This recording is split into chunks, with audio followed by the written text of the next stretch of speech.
How much land does a man need? How much land does a man require?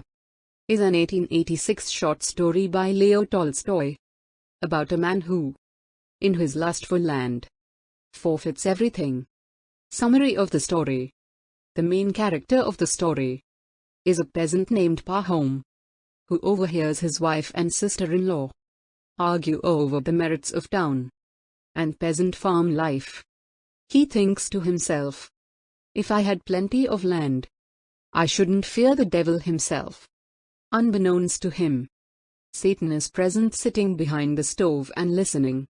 Satan abruptly accepts his challenge and also tells that he would give Pahom more land and then snatch everything from him.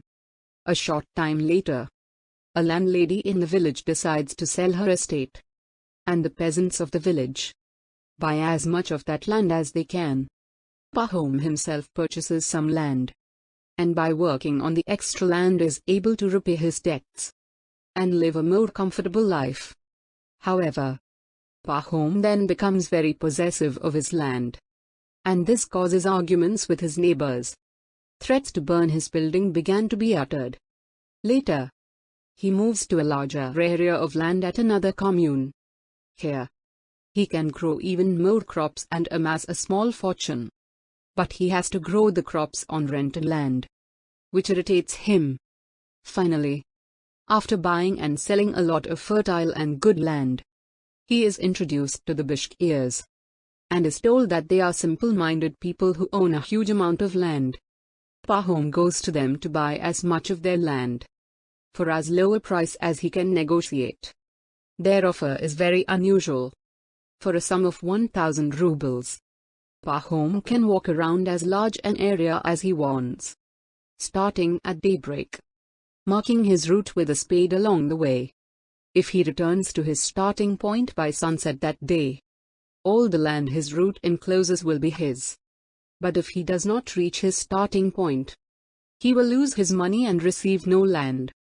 He is delighted, as he believes that he can cover a great distance, and has chanced upon the bargain of a lifetime. That night, Pahom experiences a surreal dream in which he sees himself lying dead by the feet of the devil, who is laughing.